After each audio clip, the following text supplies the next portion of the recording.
خالد شہید صاحب، سیٹ وے آپ کے پاس. سر کچھ واقعہ بتائیے گا کہ پوری دنیا میں، جیسا میں نے عرض کیا کہ ہوتا تو یہی ہے کہ جب آپ اس طرح کے کسی ایئر شو میں جاتے ہیں تو وہاں پہ آپ ایک اپنی مشینری جو ہے ٹاپ آف دا لائن لے کے جاتے ہیں، اپنے پائلٹس جو ہیں ٹاپ آف دا لائن لے کے جاتے ہیں، اور بتایا جا رہا ہے کہ جس پائلٹ کی وہاں پہ ہلاکت ہوئی ہے وہ ڈسٹنکشن شدہ تھا اپنی اکیڈمی میں، اس نے مختلف ایوارڈز حاصل کیے ہوئے تھے. بہت شکریہ گمن صاحب، آپ کا، چوہدری صاحب کا اور صاحب کا، آپ نے انوائٹ کیا. پہلے تو میں ظاہر ہے کہ ایز اے فائٹر پائلٹ افسوس کرنا چاہوں گا کہ ایک ہیومن لاس ہوا ہے اور جہاز ضائع ہوا ہے. ظاہر ہے ایک پروفیشنل ایئر فورس ہے، وہ علیحدہ بات ہے، اس کی کازز ہونا، یہ is a human being we must be sad about it. ایک بات. دوسری بات جو آپ کر رہے تھے کہ اتنا بڑا ایئر شو ہے، یہ دنیا کا سب سے بڑا ایئر شو ہے. اس وقت میں دیکھ رہا تھا کہ تقریباً 200 فائٹر جہاز، جیٹس، ٹرانسپورٹ، ان مینڈ ایریل وہیکلز اس وقت ڈسپلے پہ ہیں. اتنا ملٹی بلین ڈالرز ایسے ایئر شوز میں ڈیلز ہوتی ہیں. میں آپ کو صرف ایک اور اینگل بھی ضرور بتاتا چلوں کہ یہ صرف فائٹر جہاز کا ڈسپلے نہیں ہوتا، اس میں ایئر لائنز بھی ہوتی ہیں، اس میں جو کمرشل جہاز ہوتے ہیں ان کا بھی ڈسپلے ہوتا ہے. اور اسی میں جو اس وقت ایئر شو ہو رہا ہے، اس وقت ایمریٹ ایئر نے اناؤنس کیا کہ وہ 65 بوئنگ 777-9 جو لیٹسٹ جہاز ہے اس کی انڈکشن کا سودا ہو گیا ہے. یہ میں آج کل کی آپ کو بات بتا رہا ہوں. میرے کہنے کا مطلب یہ ہے کہ اتنے بلین ڈالرز کی ڈیلز ہوتی ہیں. اور وہ کیوں ہوتی ہیں؟ آپ ایک تو اپنے جہاز ڈسپلے کرتے ہیں ود ویپنز، خاص طور پہ فائٹر واپس آ جاتے ہیں، وہ فائٹر جہاز کو جو ویپنز کیری کرتا ہے وہ ڈسپلے کرتے ہیں. جو پروفیشنلز ہوتے ہیں، تجزیہ نگار ہوتے ہیں، ایکسپرٹس، خاص طور پہ جو پالیسی میکر، یہ ڈیسیژن میکر ہوتے ہیں، اس میں بہت سارے ملکوں کے ایئر فورس چیفز آتے ہیں، ہمارے فضائیہ کی سربراہ بھی گئے ہیں وہاں پہ. اور on top of that defence ministers بھی ایسے ہوتے ہیں جو پالیسی میکنگ ادھر ہی کر لیتے ہیں جہاز کی. 2 وجہ سے، ایک آپ ڈسپلے دیکھتے ہیں، بروشر دیکھتے ہیں، پھر جو اگر کوئی گیپ رہ جائے تو آپ ایروبیٹک ڈسپلے دیکھتے ہیں، جس طرح کا یہ تیجاس نے کیا. اس کا کیا مقصد ہوتا ہے؟ اس کا مقصد یہ ہوتا ہے کہ وہ پرفارمنس دکھائے گا، جہاز اپنی ٹرن ریٹ دکھائے گا، اپنا ریٹ آف کلائمب دکھائے گا، انجن کی تھرسٹ دکھائے گا. یعنی وہ اپنی کرٹیکل، جس کو کہتے ہیں نا لمٹس تک دونوں آپریٹ کرتے ہیں، پائلٹ بھی اور جہاز بھی. کیونکہ آپ نے زمین کے بہت قریب کرتے ہیں، کیونکہ آپ کے جو وٹنسز ہوتے ہیں، جو تماشا دیکھنے والے ہوتے ہیں یا وٹنسز کرنے والے ہوتے ہیں، وہ زمین پر کھڑے ہوتے ہیں. یہ تمام ایروبیٹکس ہزاروں لوگ زمین پر دیکھتے ہیں اور لاکھوں لوگ ظاہر گلوبلی دنیا میں دیکھتے ہیں. بہت بڑی امبیرسمنٹ ہے ہندوستان کے لیے. اب آتے ہیں اس جہاز کی طرف. یہ جہاز وہ ہے، آپ کے پروگرام میں بھی گمن صاحب کئی دفعہ میں نے عرض کیا کہ 1985 میں ہندوستان نے کنسیو کیا تھا اور انہوں نے یہ انڈکٹ کیا تھا. اور کس کے لیے انڈکٹ کرنا تھا؟ انہوں نے مگ 21 جو جہاز تھا 1962 میں جس کو انڈکٹ کیا تھا، اور آہستہ آہستہ تقریباً انہوں نے 850 جہاز اپنی ایئر فورس میں مگ 21 آپریٹ کیے اور کرنا شروع کیے. یہ وہی جہاز ہے جس کے بارے میں آپ اور سب میڈیا اور ہم سب کہتے تھے کہ یہ فلائنگ کافن ہے، اور یا دوسرے انڈیا میں یہ مشہور ہو گیا تھا کہ یہ ونڈو میکر ہے، یعنی بیوائیں بنتی ہیں اس سے، کیونکہ پائلٹ چلے جاتے ہیں. اور اس کا ریکارڈ بھی اتنا قابل فخر نہیں ہے. 850 جہاز جو پچھلے 1962 سے آج تک ہندوستان نے آپریٹ کیے ہیں، اس میں سے 850 میں سے 400 جہاز کریش کیے ہیں ان کے، جس میں سے 200 پائلٹس کی جان گئی ہے. اور یہی بات ختم نہیں ہوئی، تقریباً 30 سویلین لوگ بھی زمین پر مارے گئے ان کریشز میں جب تو زمین پر امپیکٹ ہوا. تو یہ ایک سیفٹی ریکارڈ تھا اس جہاز کا جس جہاز کو اس نے ریپلیس کرنا تھا، تیجاس نے. وہاں 850 فگر ہے، اور ابھی پچھلے 40 سالوں میں یہ صرف 40 جہاز انڈین ایئر فورس کو ملے ہیں. اور میں ایک اور ڈیٹا ایڈ کرتا چلوں کہ 9 جنوری اسی سال، 10 مہینے پہلے تقریباً، انڈین ایئر فورس چیف نے بہت گلہ کیا تھا کہ 9 سال پہلے 2016 میں میں نے 40 جہازوں کو آرڈر کیا تھا، تیجاس کو، یہی جہاز جس کی بات کر رہے ہیں، 9 سال پہلے آرڈر کیا تھا اور آج تک مجھے ایک بھی جہاز نہیں ملا. وہ ٹائم لائن بڑا انہوں نے اس کے اوپر شکایت کی. جو ہے چیز صاحب یہ بتائیے گا، میں آتا ہوں حسن آپ کے پاس بھی، کہ اس طرح کے شو میں جب کوئی ایکوپمنٹ جاتا ہے تو جو منتظمین ہوتے ہیں ان کی طرف سے کوئی مانیٹرنگ نہیں ہوتی؟ کیونکہ وہ تصویر میں ہم دکھا سکتے ہیں کہ وہ نیچے ڈبہ پڑا ہوا ہے، پتہ نہیں ڈبہ بھی ساتھ لے کے آیا، اس کا آئل لیک کر رہا ہے، یہ آپ دیکھ لیں گے. اب وہاں سے لوکل لوگوں سے پوچھیا انہوں نے. تو کیا وہاں پہ جو انتظامیہ ہیں انہوں نے ان سے پوچھا نہیں ہے کہ بھیا آپ کا ریکارڈ اتنا برا ہے؟ نیچے آپ نے جس طرح بتایا کہ اسپیکٹیٹرز ہیں، ہزاروں کی تعداد میں موجود ہیں، اور ظاہر ہے ایک بہت بڑا سیفٹی کنسرن ہوتا ہے. تو آپ نے اگر اس طرح کے کسی شو میں حصہ لیا ہے تو اس سے پہلے کس طرح کے سیکیورٹی چیکس ہوتے ہیں جو کہ متعلقہ جو ڈپارٹمنٹ جو اس شو کو آرگنائز کر رہے ہوتے ہیں ان کی طرف سے یہ ان کو امپلیمنٹ کیا جاتا ہے؟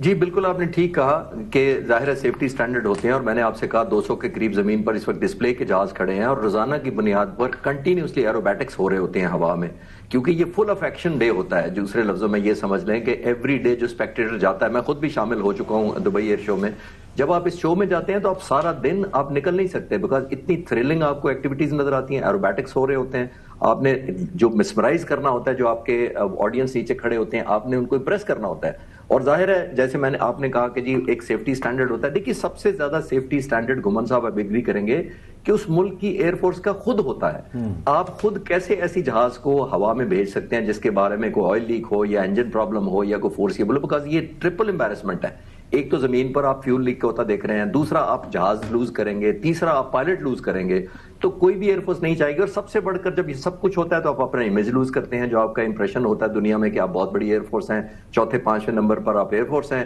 آپ کا جہاز وہ ہے جو آپ چاہتے ہیں ہم ایکسپورٹ کریں۔ یہ وہ جہاز ہے جو انڈین ایئر فورس ایکسپورٹ کرنا چاہتی ہے، اور اب نے اپنی 40 پورے ہوئے ہیں، 40 سالوں میں یہی ایک ایلیمنٹ آف فرسٹریشن ہے۔ اور پوری دنیا کے سامنے آپ نے منہ کے اوپر اتنا بڑا جو ہے خود یہ تماچا مار لیا۔ حسن پوچھنے سوال اگر پوچھنا چاہ رہے ہیں۔ کوسچن یہ ہے کہ 2019 میں 20 میں اس کو مزید اپ گریڈ کیا گیا، اور پھر کہتے ہیں کہ یہ جو ہے 4th جنریشن بن چکا ہے جہاز، یعنی ماڈرن جو ایئر کرافٹ کے اندر شامل ہو گیا کہ 4th جنریشن کلیم کر رہا ہے انڈیا، اور اس کو بیچنے کے لیے بھی اس طرح کی مارکیٹنگ کر رہے تھے، اور یہ بیچنے کے لیے مارکیٹنگ کے لیے تو گئے تھے وہاں پر دبئی ایئر شو کے اندر۔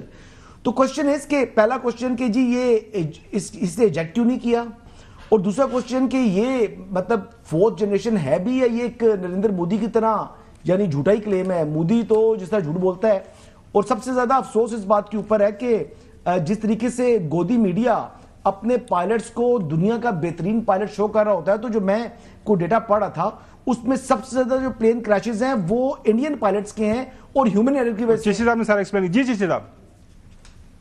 جی خاور صاحب آپ نے بالکل ٹھیک کہا کہ پائلٹ سر حسن یہی سوری حسن صاحب سوری جو گراؤنڈ کی طرف جاتا میں جہاز دیکھ رہا ہوں، ابھی تک مجھے ظاہر ہے ویڈیو سے تو یہی لگ رہا ہے کہ پائلٹ کو ٹائم نہیں ملا دیکھنے کا۔ اور ایک بات اور، جب وہ گراؤنڈ کی طرف جاتا ہے ہم اس کو ایک ٹرم یوز کرتے ہیں پائلٹ سارے، ایئر لائن میں بھی یہ یوز ہوتا ہے، یہ کہلاتی ہے CLIG، جس میں controlled flight into ground. That means جو کنٹرولڈ فلائٹ ہے، جس کا مطلب یہ کہ جہاز میں اپیرنٹلی کوئی خرابی نہیں لگتی، بیکاز اب وہ اتنا شاید منور اس نے اتنا لو کیا ہو۔ حسن صاحب آپ ایگری کریں گے کہ ڈسپلے جب کرتے ہیں تو آپ، جیسے میں نے پچھلے سوال کے جواب میں گومن صاحب کو بتایا کہ ہم پٹ ٹو ٹیسٹ کرتے ہیں، وہ جہاز ٹو دی لمٹس اڑاتے ہیں، اور ظاہر ہے جب لمٹس پہ اڑاتے ہیں اس میں مارجن آف ایرر نہیں ہوتا اس کے اندر، چاہے وہ جہاز کی خرابی ہو چاہے پائلٹ کی ایرر۔ ایک اور پریشر ہوتا ہے پائلٹ پر، وہ میں ضرور بتاتا چلوں۔ دیکھیے جب ہزاروں لوگ آپ کو زمین پر دیکھ رہے ہوتے ہیں اور آپ فیس ہیں اپنی ایئر فورس کا، آپ نے مارکیٹنگ کا ذریعہ بننا ہے، آپ اپنے ملک کا پرائڈ ہیں، اور سب سے بڑی پائلٹ کے اندر ایک انا فیکٹر آ جاتا ہے کہ میں اس جہاز سے اگر میں نکل گیا تو میرے لیے بڑی امبیرسمنٹ ہے اور میرا ملک بڑا شرمندہ ہوگا، تو پائلٹ کوشش کرتا ہے کہ لاسٹ فیٹ تک کوشش کرے کہ کسی طریقے سے اس کو ریکور زمین کی طرف نہ جانے دیا جائے، کہ وہ ایلیمنٹ ضرور ہوتا ہے۔ تبھی میں نے عرض کیا کہ یہ اس کو CLIG کہتے ہیں کہ کنٹرول فلائٹ انٹو گراؤنڈ۔ مجھے لگتی ہے ابھی تک، ظاہر ہے میں نے خود flight safety course, accident investigation course کیا ہوا ہے، ہم کبھی ججمنٹ نہیں پاس کرتے جب تک سپورٹ نہ کریں ایویڈنسز، لیکن کیونکہ ظاہر ہے جیسے جرنلسٹ کیوریس ہوتے ہیں کہ یار کیا ہوا ہوگا، اور امبیرسمنٹ آپ نے بالکل ٹھیک کہا کہ let's wait for the evidence. ظاہر انویسٹیگیشن انڈین ایئر فورس کی طرف سے یہ بتایا گیا کہ ہم اس کو کریں گے۔ چوہی صاحب آپ ہی سوال پوچھ لیں۔ میں یہ پوچھنا چاہتا ہوں، یہ اب جو جہاز ہے تیجس، یہ گراؤنڈ کر دیے جائیں گے یا کوئی اس کا خریدار ہوگا دنیا میں؟ مارکیٹ جس نے خریدنا وہ موت خریدے گا؟ چوہی صاحب وہ بنیادی طور پر ان کے ایئر فورس چیف نے نا اسی سال ہمارا کانفلکٹ ہو چکا تھا، ان کے جہاز مارے جا چکے تھے، تو 30 مئی کو ایک پریس کانفرنس کی تھی Indian air force chief air chief marshal AP Singh نے پبلک میں، اور اس میں انہوں نے کہا تھا کہ جب میں سائن کر رہا ہوتا ہوں ایک ایگریمنٹ کسی ڈیلیوری کا جہازوں کا، تو مجھے سائن کرتے وقت پتا ہوتا ہے کہ یہ ٹائم پہ ڈیلیور نہیں ہونے۔